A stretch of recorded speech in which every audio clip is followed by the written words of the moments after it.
जमीन से 480 फुट ऊंचे और 4500 साल पुराने पिरामिड्स के अंदर ऐसा क्या था कि जिसको सिर्फ देखने के लिए इंजीनियर्स ने एक रोबोटिक कैमरा बनाकर पिरामिड्स के अंदर भेजा। एक जगह पर आकर रोबोटिक कैमरा रुक गया क्योंकि इसके सामने अब पत्थर का एक स्लैब था। रिसर्चर्स का मानना था कि इस स्लैब के पीछे कई पोशीदा राज दफन हो सकते हैं जो पिछले 4500 सालों से किसी को भी पता नहीं है। ये राज उनको हर कीमत पर जानना था, इसलिए उन्होंने रोबोट के आगे एक ड्रिल मशीन भी लगा दी जिससे इस पत्थर की स्लैब में एक बारीक सुराख किया गया। अब इस सुराख के अंदर एक कैमरा भेजा गया जिससे स्लैब के इस पार एक ऐसा मंजर देखा गया जो पिछले 4500 सालों से किसी ने भी नहीं देखा था। ZHS टीवी की वीडियोस में एक बार फिर से खुशामदीद। नाज़रीन, मिस्र यानी इजिप्ट में टोटल 138 ऊंचे तरीन पिरामिड्स हैं जिन्होंने पिछले हजारों सालों से दर्जनों अर्थक्वेक्स और खतरनाक तूफानों का सामना किया है, लेकिन मजाल है कि इनमें से कोई एक भी इधर से उधर हुआ हो। इनमें से सबसे ऊंचा और सबसे बड़ा pyramid the great pyramid of Giza के नाम से मशहूर है। इस पिरामिड की बेस का एरिया 13 एकड़ है, यानी इस पिरामिड के अंदर हैरत अंगेज तौर पर एक या दो नहीं बल्कि पूरे 9 फुटबॉल फील्ड्स आराम से फिट आ सकती हैं। एक अंदाजे के मुताबिक इस पिरामिड में टोटल 23 लाख बड़े बड़े पत्थरों का इस्तेमाल हुआ है, जिनमें से कई पत्थरों का वजन 50 टन भी है। अगर इसके टोटल वजन का अंदाजा लगाया जाए तो इस पिरामिड का वजन अंदाजन 60 लाख टन है, जो 12 बुर्ज खलीफा के वजन के बराबर बनता है। लेकिन इतने ऊंचे और आलीशान पिरामिड बनाने का आखिर मकसद क्या था? हजारों साल पहले जब इंसान के पास कोई टूल्स भी मौजूद नहीं थे, तब इन पिरामिड्स के दीवारों को कैसे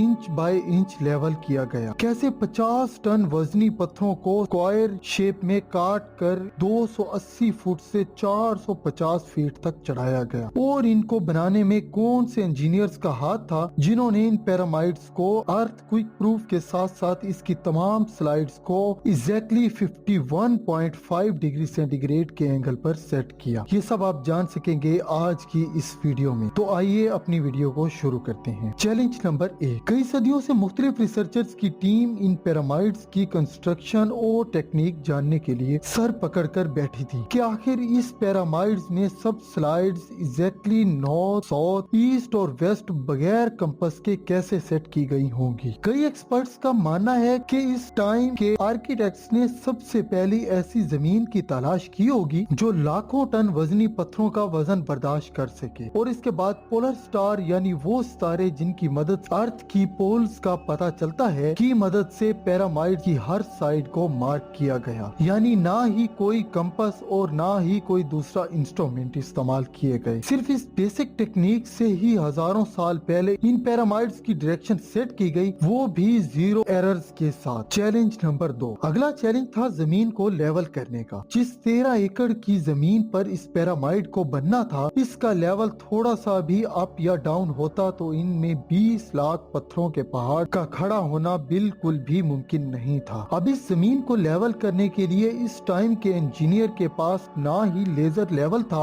और ना ही कोई बबल लेवल था। एक्सपर्ट्स का मानना है कि ये कंस्ट्रक्शन साइट की चारों साइड्स पर गहरे खड्डे बनाकर इनमें पानी भरा गया होगा और फिर एक साइड के पानी के लेवल से दूसरे साइड के पानी के लेवल को मैच किया गया होगा। जो जमीनी हिस्सा पानी के लेवल से मैच नहीं कर रहा होगा, इसको छेनी और हथौड़ों की मदद से काट कर लेवल किया गया होगा। कई एक्सपर्ट्स का मानना है कि एशियंट इजिप्शियंस ने सिंपल टूल्स का भी इस्तेमाल किया गया होगा, जिसकी दोनों साइड्स पर लकड़ियां और इसके ठीक सेंटर पर रस्सी से एक पत्थर बंधा हुआ है। अगर पत्थर जमीन से टच हो गया तो इसकी रस्सी ठीक सेंटर लाइन पर आ गई होगी और इसका मतलब है कि अब ये जमीन परफेक्टली लेवल हो गई है। Challenge number 3। अब पिरामिड्स कंस्ट्रक्शन साइड पे डायरेक्शंस भी सेट थी और मार्किंग भी हो चुकी थी और जमीन का लेवल भी सेट था। अब बारी थी कंस्ट्रक्शन शुरू करने, जिसके लिए लाखों टन वजनी और बड़े पत्थर रिक्वायर्ड थे। लेकिन तब ये पत्थर काटने के लिए ही इनके पास कोई ना तो ग्राइंडर थे और ना ही किसी किस्म की और कोई मशीन थी। लेकिन फिर भी इन्होंने 50 टन वजनी पत्थर काटे भी और इनको स्क्वायर या रेक्टेंगल की शेप भी दी। लेकिन आखिर किसकी मदद से? लेकिन दर हकीकत इनके पास छेनी नामी यही एक टूल था जिसकी मदद से पत्थरों को काटा गया। एक्सपर्ट्स का मानना है कि پیرامائڈز کی کنسٹرکشن پر استعمال ہونے والی چھینی ہتھوڑا صرف کاپر سے ہی نہیں بنی تھی، کیونکہ ان کو یہ بھی بات معلوم تھی کہ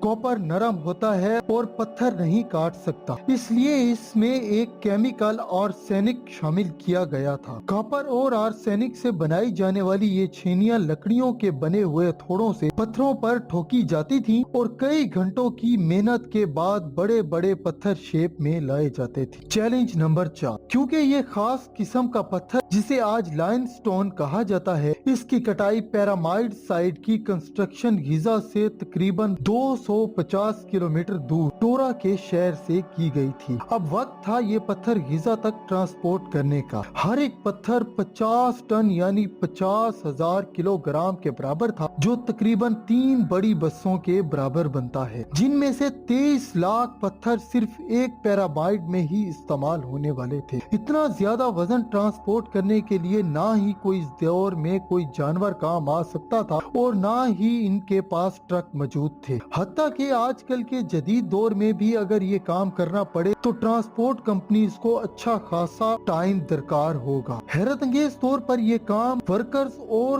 کشتیوں کے ذریعے کیا گیا۔ ٹورا اور غزہ کے درمیان ریور کا فائدہ اٹھایا گیا اور بڑی بڑی کشتیوں میں پتھر لوڈ کر کے کنسٹرکشن کی جگہ پر پہنچائے گئے۔ ایکسپرٹس کا ماننا ہے کہ یہ کام اتنا آسان نہیں تھا، کیونکہ شپس میں اتنے بڑے پتھر کی لوڈنگ اور ان لوڈنگ میں کم سے کم بھی 500 مزدوروں کی آرمی ایک ہی وقت میں لگائی گئی ہوگی۔ چیلنج نمبر 5، جو ایکسپرٹس کی ٹیم پیرامائڈز کی کنسٹرکشن پر کام کر رہی تھی، ان کو اب اپنے کئی سوالوں کے جوابات مل چکے تھے، لیکن ایک بات تھی جو انہیں ہر وقت پریشان کر رہی تھی کہ لائم سٹونز کٹ بھی گئے اور ٹرانسپورٹ بھی ہو گئے اور کنسٹرکشن کے دوران ایک کے اوپر ایک لگنا بھی شروع ہو گئے۔ مسئلہ یہ تھا کہ اتنے زیادہ بھاری پتھر آخر کس طرح سے اتنی زیادہ اونچائی پر پہنچائے گئے ہوں گے۔ کئی ایکسپرٹس کا ماننا ہے کہ پیرامائڈز کی کنسٹرکشن سے پہلے ہی ڈیسائیڈ کر لیا گیا ہوگا، یا تو یہ اسپائرل ٹریک کے ذریعے اوپر گئے ہوں گے یا پھر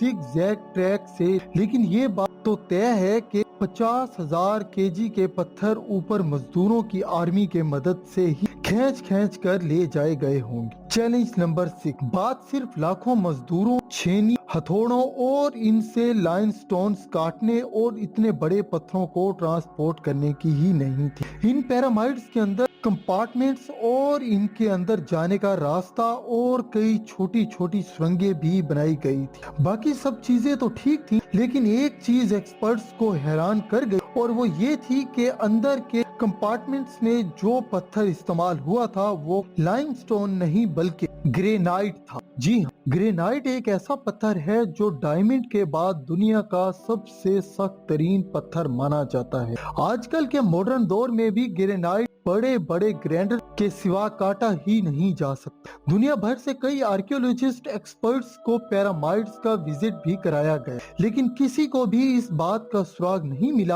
کہ 4500 سال پہلے ایجپشنز نے گرینائٹ جیسے ٹھوس پتھر کو اتنی صفائی سے کیسے کاٹا تھا۔ آخرکار کئی سالوں کے بعد ایکسپرٹس نے اس مسٹری کو سولو کر دیا۔ ایجپشنز نے گرینائٹ کو اتنی صفائی سے ایک ایسے آرے سے کاٹا تھا جس کے دانت ہی نہیں تھے۔ بغیر دانتوں والے اس آرے کے دونوں سائڈز پر وزن ڈال کر گرینائٹ پر چلایا جاتا تھا اور درمیان میں بجری ڈالی جاتی تھی، اور اس طریقے سے اتنے بڑے پتھر کو کاٹنے کے لیے کم از کم 4 مہینوں کا وقت لگ جاتا ہوگا۔ آخرکار پیرامائڈ بنانے کا مقصد کیا تھا اور ان پیرامائڈ کو بنانے میں کتنے مزدور ایک ہی وقت میں کام کرتے تھے، اور روبوٹک کیمرہ نے جب پیرامائڈ کے اندر پتھر کے سلیب میں سوراخ کیا کہ اس کے اندر وہ کون سا منظر دیکھا گیا جو پچھلے 4500 سالوں میں کسی نے بھی نہیں دیکھا تھا۔ یہ سب اور ان سے بھی زیادہ آپ جان سکیں گے اس ویڈیو کے پارٹ 2 میں۔ تو تب تک ہماری دوسری ویڈیو کا انتظار کیجیے۔ ملتے ہیں ZHS TV کی اگلی شاندار ویڈیو میں، تب تک اجازت دیجیے۔ اللہ حافظ۔